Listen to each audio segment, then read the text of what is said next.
Good afternoon, everyone. How are you all doing this Saturday?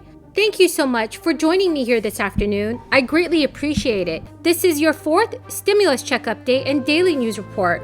Nearly 3 million Americans have signed a petition that calls for $2,000 monthly stimulus checks for every American. But many are wondering whether the fourth stimulus check will arrive this month or next month. The three winners of this week's Amazon gift card giveaway are Fernanda Satumbaga Balan, Terry Flores, and Jeanette Molayan. Congratulations to all three of you.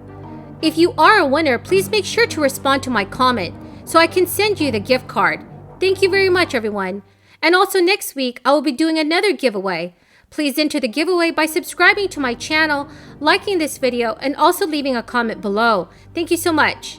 In all, 26 U.S. states have cut off the extra $300 in weekly benefits before the federal expiration date, while 22 states have also canceled the unemployment assistance program for many workers who don't normally qualify for regular unemployment insurance, and the emergency unemployment compensation program that provides extra weeks of benefits. According to estimates by the Century Foundation, more than 4 million U.S. workers will be affected by the cuts in those states, losing a total of $22.5 billion in potential benefits. Right now, nearly 3 in 5 workers affected by the early expirations have been left with no benefits at all.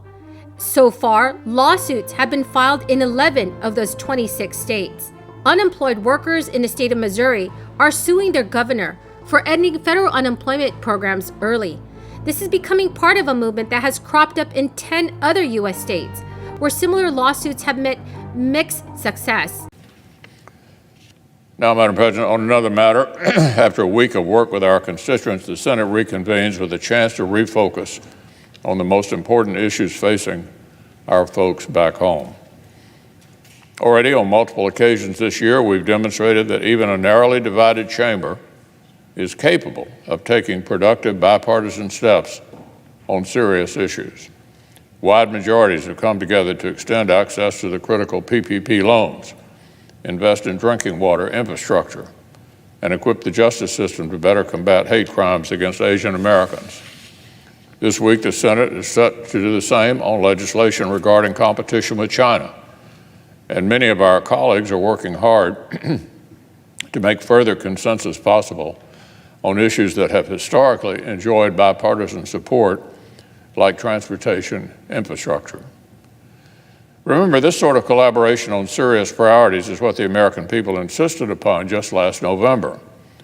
They elected a 50-50 Senate, shrunk Democrats' majority in the House, and took President Biden up on a promise to unite the country. So the question at the outset of this work period is how Democrats will use their razor-thin majority over the next few weeks. Unfortunately, the Democratic leader already signaled his answer a week ago by laying out a June agenda that is transparently designed to fail. As I understand it, Senate Democrats intend to focus this month on the demands of their radical base, exploiting the cause of pay fairness to send a windfall to trial lawyers, saddling hospitals, schools, and small businesses with crippling new legal burdens if they fail to keep pace with. The latest lawsuit comes as lawsuits in the states of Arkansas, Indiana, Maryland, and Oklahoma have been successful, and in some cases, at least temporarily, while those in states like Louisiana, West Virginia, and Ohio have been denied by those judges. Last week, Oklahoma County District Judge Anthony Bonner ordered the reinstatement of the additional $300 in weekly unemployment benefits, granting a preliminary injunction until a final decision by the state Supreme Court is reached. Another lawsuit in West Virginia is the latest to be denied.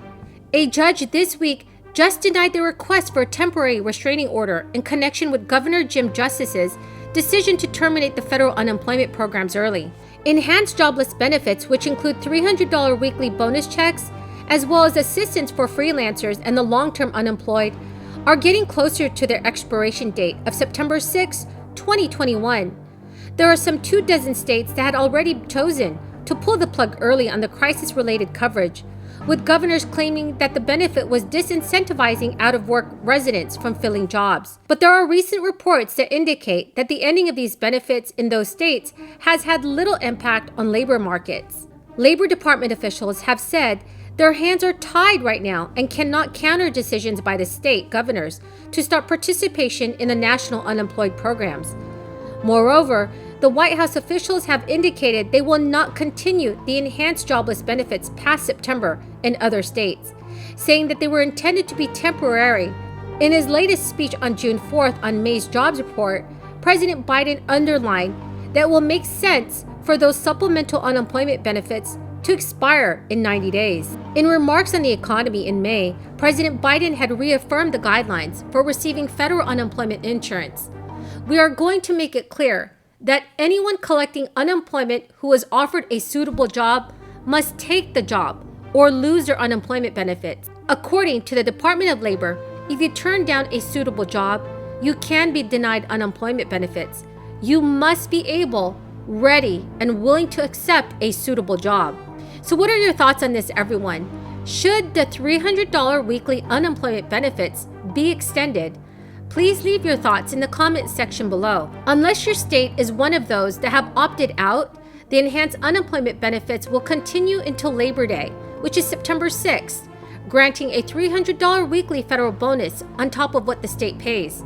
That extra money could allow unemployment recipients to receive a total of up to $7,500 for the 25 weeks, spanning from March to September of this year. While unemployment rates are lower than they were at the start of this crisis last year, as of this April, some 16 million Americans were still receiving some sort of jobless aid.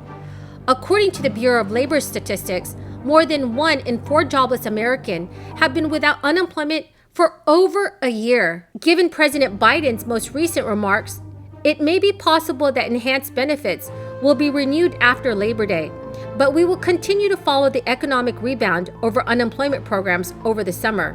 A fourth stimulus check from the government could take one of 2 forms: monthly checks in fairly small amounts or one-time payments of up to $2,000. Both of these options have been put forward by legislators in Congress as follow-ups to the third round of crisis relief payments, which were made possible by the American Rescue Plan Act of March 2021. 7 Democrats on the House Ways and Means Committee just sent another letter to President Biden, requesting that the administration add a 4th and even a 5th stimulus check to the American Families Plan, which was announced earlier this spring.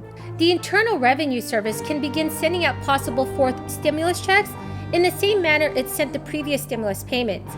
Since the framework is already in place, Americans could begin receiving the 4th stimulus checks about 2 weeks after a relief bill, allowing another round of direct payments, is approved. So everyone, that's the end of the video for this afternoon.